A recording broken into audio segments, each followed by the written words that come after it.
Hello guys, welcome to my YouTube channel. So இந்த வீடியோவில் எதை பற்றி பார்க்க போகிறோம் அப்படின்னா, பிஎஸ்டிஎம் சர்டிஃபிகேட்னா என்ன, இது யார் யாரெல்லாம் எலிஜிபிள், ஸோ இந்த சர்டிஃபிகேட்டுக்கு என்னென்ன டாக்குமெண்ட்லாம் தேவைப்படும், இதை எப்படி அப்ளை பண்ணலாம், இதை அப்ளை பண்ண எவ்வளோ அமௌண்ட் ஆகும், ஒருவேளை நீங்கள் படித்த ஸ்கூலோ இல்லை காலேஜோ வந்து க்ளோஸ் பண்ணிட்டாங்க அப்படின்னா இந்த சர்டிஃபிகேட் எப்படி வாங்குறது அப்படிங்கிறத பற்றின ஃபுல் அப்டேட் வீடியோ தான். இந்த ஒரு வீடியோ பார்த்தாலே போதும், பிஎஸ்டிஎம் அப்படின்னா உங்களுக்கு என்ன அப்படிங்கிறது ஃபுல்லாகவே தெரிஞ்சிடும். ஸோ ஃபஸ்ட்டு பிஎஸ்டிஎம் சர்டிஃபிகேட்னா என்னன்னு பார்த்தீங்கன்னா, ஸோ தமிழ்நாடு கவர்மெண்ட்டில் கவர்மெண்ட் ஜாப் நிறைய வருது இல்லையா? ஸோ இந்த வர எல்லா கவர்மெண்ட் ஜாப்லையுமே தமிழ் வழியில் யார் யாரெல்லாம் படிச்சிருக்காங்களோ அவங்களுக்கு தனியான ஒரு ரிசர்வேஷன் அப்படிங்கிற மாதிரி கொண்டு வந்துட்டாங்க.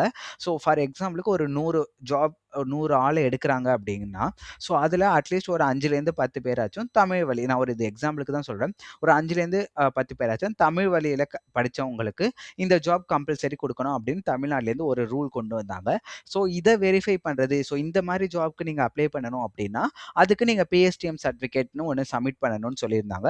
ஸோ இந்த பிஎஸ்டிஎம் சர்டிஃபிகேட்டுக்கு யார் யாரெல்லாம் எலிஜிபிள் அப்படின்னு பார்த்தீங்கன்னா, ஸோ 1ஆம் வகுப்புலேருந்து 5ஆம் வகுப்பு, 8ஆம் வகுப்பு, 10ஆம் வகுப்பு, ஸோ 12வது டிகிரி இது வரைக்கும் யார் யாரெல்லாம் தமிழில் படிச்சிருக்காங்களோ அவங்க மட்டும்தான். தமிழில் அப்படின்னா, ஸோ ஃபார் எக்ஸாம்பிளுக்கு நம்ம இப்போ 10ன்னு பார்த்தீங்கன்னா 10த்தில் 5 சப்ஜெக்ட் இருக்கும் இல்லையா, அதில் இங்கிலீஷ் தவிர மீதி 4 சப்ஜெக்ட் நீங்கள் தமிழில் மட்டும்தான் படிச்சிருக்கணும். ஸோ அவங்க எல்லாருமே எலிஜிபிள். ஸோ இதில் முக்கியமான ஒரு விஷயம் என்னன்னு பார்த்தீங்கன்னா, ஒருவேளை நீங்கள் 1ஆவதுலேருந்து 8வது வரைக்கும் தமிழை படிச்சிருக்கீங்க அப்படிங்கிற பட்சத்தில் ஸோ ஒரு ஜாபோட வேகன்சி வருது, அந்த ஜாபுக்கு வந்து 10வது தான் எலிஜிபிலிட்டி அப்படின்னு கொடுத்துருக்காங்கன்னா, நீங்கள் 1ஆவதுலேருந்து 8வது வரைக்கும் தமிழில் படிச்சிருக்கீங்க, 9வது 10வது இங்கிலீஷ் மீடியம் படிச்சிருக்கீங்க அப்படின்னா நீங்கள் எலிஜிபிள் கிடையாது. ஸோ அதே இன்னொரு இது எக்ஸாம்பிள் எடுத்துப்போம். நீங்கள் 1ஆவதுலேருந்து 12வது வரைக்கும் தமிழ் மீடியம் படிச்சிருக்கீங்க, ஆனால் டிகிரி வந்து ஃபுல்லாகவே இங்கிலீஷில் படிச்சிருக்கீங்க. இப்போ ஒரு ஜாப் வருது, அந்த ஜாபோட எலிஜிபிலிட்டி ஃபார் எக்ஸாம்பிளுக்கு குரூப் 4 வச்சுப்போம். குரூப் 4க்கு ஒரு சில வேலை 10th படிச்சிருந்தா போதும்னு சொல்லியிருப்பாங்க. ஸோ அப்படிங்கிற பட்சத்தில் நீங்கள் எலிஜிபிள், நீங்கள் பிஎஸ்டிஎம் அப்ளை பண்ணி வாங்கிக்கலாம். ஸோ இந்த வேலை பேசிக்காக நீங்கள் 1ஆவதுலேருந்து 10வது வரைக்கும் 12வது வரைக்கும் டிகிரி வரைக்கும் கூட நீங்கள் வந்து பிஎஸ்டிஎம் தமிழ் வழி கல்வியிலே படிச்சிருந்திருக்கலாம். ஸோ அதுக்கான எலிஜிபிலிட்டி, அந்த வேலைக்கான எலிஜிபிலிட்டி என்னவோ அந்த எலிஜிபிலிட்டி நீங்கள் தமிழில் படிச்சிருந்தீங்கன்னா இந்த சர்டிஃபிகேட் யூஸ் பண்ணி உங்களுக்கு வேலை கிடைக்கும். இது ஒரு முக்கியமான பாயிண்ட். ஸோ இன்னொரு விஷயம் என்னன்னு பார்த்தீங்கன்னா, நிறைய பேர் வந்து 1ஆவதுலேருந்து 12வது வரைக்கும் ஒரே ஸ்கூலில் படிச்சிருக்க மாட்டீங்க. 1ஆவதுலேருந்து 5வது வரைக்கும் ஒரு ஸ்கூல், அந்த மாதிரி மாறி மாறி, இப்போ 5ஆவதுலேருந்து 8வது ஒரு ஸ்கூல், அப்புறம் 10வது 12வது மட்டும் ஒரு ஸ்கூல், அந்த மாதிரி நீங்கள் படிச்சிருக்கீங்க அப்படின்னா தனித்தனியாக 1ஆவதுலேருந்து 5வது வரைக்கும் எந்த ஸ்கூலில் நீங்கள் வந்து படிச்சிருக்கீங்களோ அந்த ஸ்கூல்கிட்ட போய் தனியாக நீங்கள் சர்டிஃபிகேட் வந்து வாங்கணும். அதே மாதிரி 5ஆவதுலேருந்து 10வதுக்கு தனியாக அப்ளை பண்ணி வாங்கணும். ஸோ 10ஆவதுலேருந்து 12வது வேறு ஸ்கூல் படிக்கிறீங்க அப்படின்னா தனியாக அப்ளை பண்ணி வாங்கணும். ஸோ நீங்கள் ஒரே ஸ்கூலில் படிக்கிறீங்க பட்சத்தில் தனித்தனியாக அப்ளை பண்ண தேவையில்லை. ஸோ இது எல்லாமே வந்து பிஎஸ்டிஎம் சர்டிஃபிகேட்னா என்னன்னு சொல்லிட்டேன். ஸோ இந்த பிஎஸ்டிஎம் சர்டிஃபிகேட் எப்படி இருக்கும் அப்படின்னு பார்த்தீங்கன்னா, ஸோ இந்த மாதிரி தான் உங்களுக்கு கொடுத்துருப்பாங்க. தமிழ் வழியில் பயின்றதற்கான சான்றிதழ் அப்படின்னு போட்டுட்டு இந்த இடத்துல உங்களோட பேர் என்னமோ பேர் கொடுத்துருப்பாங்க. ஸோ நீங்கள் ஸ்கூலுக்கான சர்டிஃபிகேட் வாங்குறீங்கன்னா எந்த வகுப்புலேருந்து எந்த வகுப்பு வரைக்கும் அப்படின்னு நான் சொன்னேன். முன்னாடியே சொல்லியிருந்தேன் 1ஆவதுலேருந்து 5வது வரைக்கும்னா இங்கே 1லேருந்து 5 வரைக்கும் மென்ஷன் பண்ணுவாங்க. அப்படி நீங்கள் 1ஆவதுலேருந்து 12வது வரைக்கும் ஒரே ஸ்கூல்னா அந்த டீட்டெயில்ஸ் இங்கே மென்ஷன் பண்ணி வரும்.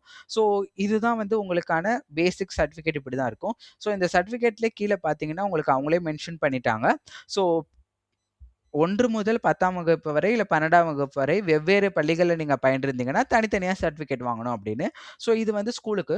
காலேஜுக்கு எப்படி இருக்கும் பார்த்தீங்கன்னா சேம் பேட்டர்ன் தான். ஸோ இங்கே வந்து உங்களோட நேம் வந்துடும். ஸோ இங்கே வந்து பார்த்தீங்கன்னா நீங்கள் முதுநிலை படிச்சிருக்கீங்களா, இளநிலை படிச்சிருக்கீங்களா, அது என்ன டிகிரி படிச்சிருக்கீங்களோ அது.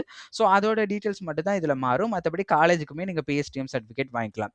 ஸோ இப்போ என்னென்ன டாக்குமெண்ட்ஸ் வேணும்? ஸோ பேசிக்காக நீங்கள் அப்ளை பண்ண ஒரு இ-சேவை மையம் போகிறீங்க அப்படின்னா, இது எல்லா இ-சேவை மையம் இல்லை நீங்கள் ஆன்லைன்லேயே அப்ளை பண்ணால் கூட இதுக்கு வந்து ரூ. 60 தான் பேமெண்ட்டு. ரூ. 60க்கு மேலே இ-சேவை மையத்திலலாம் கேட்க மாட்டாங்க, கேட்டாலும் கொடுக்க வேண்டாம். ஸோ என்னென்ன டாக்குமெண்ட்லாம் பார்த்தீங்கன்னா, கண்டிப்பாக உங்களோட ஃபோட்டோ எடுத்துகிட்டு போகணும். அது இல்லாமல் நீங்கள் 10th 12th இல்லை டிகிரி வந்து முடிச்சிருப்பீங்களா, அதோட மார்க் ஷீட் எடுத்துக்கோங்க. அப்புறம் டிசி கண்டிப்பாக எடுத்துக்கோங்க. ஸோ இது இல்லாமல் community certificate, Aadhaar card, ration card இதெல்லாமே வந்து ஒரு மேண்டேட்டரி சர்டிஃபிகேட். ஸோ இதில் வந்து ஏதாச்சும் ஒரு சர்டிஃபிகேட் மிஸ் ஆனால் கூட எல்லா சர்டிஃபிகேட்டுமே தேவை அப்படிங்கிறது அவசியம் கிடையாது. மெயினாக எது பார்ப்பாங்க அப்படின்னா, இப்போ நீங்கள் 10வது முடிச்சுட்டு வெளியில் வரப்போ உங்களுக்கு டிசி கொடுத்துருப்பாங்க. அந்த டிசியோட காப்பி இருந்தால் நீங்கள் டிசி அப்ளை பண்ணலாம், அப்லோட் பண்ணலாம். அப்படி இல்லை டிசி இல்லைங்கிற பட்சத்தில் நீங்கள் 10th 12th மார்க் ஷீட்டை, நீங்கள் 1ஆவதுலேருந்து 10வது வரைக்கும் ஒரே ஸ்கூலில் படிச்சிருக்கீங்க, 10th மார்க் ஷீட் இருக்குன்னா அந்த 10th மார்க் ஷீட் வச்சு அப்ளை பண்ணலாம். அது எதுவுமே இல்லைங்கிற பட்சத்தில் நீங்கள் வந்து எந்த ஸ்கூலில் படிச்சிருக்கீங்களோ அந்த ஸ்கூலில் போய் ஒரு போனஃபைட் சர்டிஃபிகேட் வாங்கிட்டு வந்து அதை கூட நீங்கள் அப்ளை பண்ணலாம். ஸோ இது எப்படியெல்லாம் அப்ளை பண்ணலாம் அப்படின்னு பார்த்தீங்கன்னா, நான் முன்னாடியே சொன்ன மாதிரி நீங்கள் நீங்க இ-சேவை மையத்துல போய் அப்ளை பண்ணலாம். ஆன்லைன்ல அப்ளை பண்ணலாம். அப்படி இல்ல, நீங்க படிச்ச ஸ்கூல் உங்க ஊர்ல தான் நீங்க இன்னும் இருக்கீங்க. அந்த ஊர்ல தான் நீங்க படிச்சீங்கங்கிற பட்சத்துல, நீங்க பிரின்சிபல்ட்ட போயிட்டு இந்த மாரி வந்து எனக்கு பிஎஸ்டிஎம் சர்டிஃபிகேட் வேணும் சார்ன்னு சொன்னீங்கன்னா, அவரே கூட உங்களுக்கு வந்து பிஎஸ்டிஎம் சர்டிஃபிகேட் வந்து ரெடி பண்ணி குடுத்துருவாரு. ஸோ அதுக்கான ப்ரூஃப் இந்த டாக்குமெண்ட்ஸ் எல்லாமே எடுத்துட்டு போணும். ஏன்னா, நீங்க இந்த ஸ்கூல்ல தான் படிச்சிருக்கீங்க அப்படிங்கிறதுக்கான ஒரு ப்ரூஃப் தான். ஸோ இத அப்ளை பண்ணோனே வெரிஃபிகேஷன் யார் பண்ணுவாங்க அப்படின்னு பார்த்தீங்கன்னா, ஸோ இந்த வெரிஃபிகேஷன் ப்ராசஸ் எல்லாமே உங்க ஸ்கூல்ல இருக்க பிரின்சிபல் யார் இப்போ கரண்ட்ல இருக்காங்களோ, ஹெட் மாஸ்டர் யார் இருக்காங்களோ, அவங்க தான் வந்து அப்ரூவ் பண்ணுவாங்க. நீங்க இ-சேவை மையத்துல பண்ணாலும் சரி, வீட்லேருந்து ஆன்லைன்ல பண்ணாலும் சரி, உங்க பிரின்சிபல் யாரோ அவங்க தான் அப்ரூவ் பண்ணுவாங்க. உங்களுக்கு உடனே வேணும். இப்ப நான் வந்து பிஎஸ்டிஎம் எனக்கு இன்னும் 1 வாரத்துல நான் வந்து எக்ஸாமுக்கு அப்ளை பண்ணணும் அப்படிங்கிற பட்சத்துல பிஎஸ்டிஎம் உடனே வேணும்னா, நீங்க இன்னைக்கே ஆன்லைன்ல அப்ளை பண்ணிட்டு டைரக்ட்டா வந்து உங்க ஸ்கூலுக்கு போங்க. போயிட்டு இந்த மாரி நான் அப்ளை பண்ணியிருக்கேன். எனக்கு செக் பண்ணிட்டு வெரிஃபை பண்ணுங்கன்னு நீங்க பிரின்சிபல்ட்ட சொல்லலாம். இல்ல டைரக்ட்டா பிரின்சிபல்ட்ட கூட போயிட்டு பிஎஸ்டிஎம் கேட்டீங்கன்னா குடுப்பாங்க. ஸோ இதுல வந்து இன்னொரு சினாரியோ என்ன அப்படின்னு பார்த்தீங்கன்னா, இது நெறைய பேர் என்ட்ட டவுட் கேட்டுட்டே இருந்தாங்க. இப்போ 1வதுலேருந்து 5வது வரைக்கும் ஒரு ஸ்கூல் படிச்சிருப்போம். அதெல்லாம் ரொம்ப ரொம்ப சின்ன ஸ்கூலா இருந்திருக்கும். அந்த ஸ்கூல் வந்து இப்போ இழுத்து மூடிட்டாங்க. இப்போ குளோஸ் பண்ணிட்டாங்க அப்படின்னா, ஸோ அப்ப என்ன பண்றது அப்படின்னு கேட்டிருந்தாங்க. ஸோ அப்ப என்ன பண்ணலான்னு பார்த்தீங்கன்னா, நீங்க வந்து நான் முன்னாடியே சொன்ன மாரி இதுக்கு நீங்க இ-சேவை மையம் தான் கண்டிப்பா போணும். இ-சேவை மையம் போயிட்டு உங்கள்ட்ட என்ன டாக்குமெண்ட் கையில வச்சிருக்கீங்களோ, நான் சொன்ன மாரி டிசி, மார்க் ஷீட் என்ன டாக்குமெண்ட் இருக்கோ அத குடுங்க. குடுத்து அப்ளை பண்ணிட்டு நீங்க டைரக்ட்டா பார்த்தீங்கன்னா, டிஸ்ட்ரிக்ட் எஜுகேஷனல் ஆஃபிசர் இல்லன்னா சீஃப் எஜுகேஷனல் ஆஃபிசர்ன்னு உங்க டிஸ்ட்ரிக்ட்ல இல்ல சீஃப் எஜுகேஷனல் ஆஃபீஸ்க்கோ போயிட்டு, அந்த ஆஃபீஸ்ல போயிட்டு நீங்க இந்த இன்ஃபர்மேஷன் எல்லாமே ஷேர் பண்ணலாம். ஸோ அந்த ஆஃபீஸ் போறப்ப நீங்க என்னென்னலாம் எடுத்துட்டு போணும்னா, அந்த இ-சேவை மையத்துல அப்ளை பண்ணிட்டு அந்த அப்ளிகேஷன் நம்பர் இருக்கு இல்லையா? அத எடுத்துக்கோங்க. அப்புறம் ஒரிஜினல் சர்டிஃபிகேட் என்னென்னலாம் உங்க கையில ஸோ அந்த ஸ்கூல்ல தான் படிச்சிருக்கேன் அப்படிங்கிறதுக்கான ப்ரூஃப் என்னென்ன இருக்கோ அதெல்லாம் எடுத்துக்கோங்க. அதுக்கப்புறம் பார்த்தீங்கன்னா, அந்த ஸ்கூல் இழுத்து மூடிட்டாங்க அப்படின்னு உங்கள்ட்ட ஏதாச்சும் ப்ரூஃப் இருந்துச்சுன்னா, அதையுமே நீங்க எடுத்துட்டு போயிட்டு அந்த டிபார்ட்மெண்ட்ல குடுத்தீங்கன்னா, அவங்க வந்து செக் பண்ணிட்டு உண்மையிலேயே அந்த ஸ்கூல் வந்து இழுத்து மூடியிருந்தா கூட, நீங்க படிச்சதுக்கான எல்லா ப்ரூஃப்மே வந்து அந்த எஜுகேஷனல் டிபார்ட்மெண்ட் கிட்ட இருக்கும். அவங்க அத செக் பண்ணிட்டு உங்களுக்கு கண்டிப்பா பிஎஸ்டிஎம் சர்டிஃபிகேட் குடுத்துருவாங்க. ஸோ இதுதான் வந்து பிஎஸ்டிஎம் சர்டிஃபிகேட். இத நீங்க ஆன்லைன்ல கூட அப்ளை பண்ணிக்கலாம். ஒருவேளை உங்களுக்கு எப்படி ஆன்லைன்ல அப்ளை பண்ணணும் அப்படின்னு அந்த டீட்டெயில்ஸ் வேணும், இல்ல அத பத்தின வீடியோ வேணும்னா, கண்டிப்பா கீழ கமெண்ட் பண்ணுங்க. நான் அத பத்தின வீடியோவும் போடுறேன்.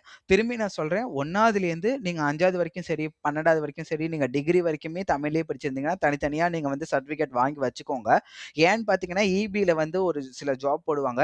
அதுக்கெல்லாம் வந்து 5வது தான் வந்து உங்களுக்கு எலிஜிபிலிட்டியே. ஸோ நீங்க பிஎஸ்டிஎம் வந்து 1வதுலேருந்து 5வது வரைக்கும் தமிழ் மீடியம் படிச்சிருக்கேன் அப்படின்னு ஒரு சர்டிஃபிகேட் வாங்கி குடுத்தாலே, உங்களுக்கு அதுல தமிழ் வழி கல்வி கிடைக்க சான்சஸ் நெறையா இருக்கு. ஸோ அதே மாரி முன்னாடியே சொன்ன மாரி அந்த ஜாப்க்கு என்ன எஜுகேஷனல் குவாலிஃபிகேஷன் ஒரு சில ஜாப்க்கு டிகிரி கண்டிப்பா முடிச்சிருக்கணும். ஸோ அப்ப நீங்க டிகிரி வரைக்கும் வந்து நீங்க வந்து தமிழ் மீடியத்தில படிச்சிருந்தா மட்டும் தான் உங்களால பிஎஸ்டிஎம் யூஸ் பண்ணி வேலைக்கு போக முடியும். இத பத்தி வேற ஏதாச்சும் டவுட்ஸ் இருந்தா கண்டிப்பா கமெண்ட் பண்ணுங்க. ஸோ நெக்ஸ்ட் வீடியோல பார்ப்போம். பாய் பாய்.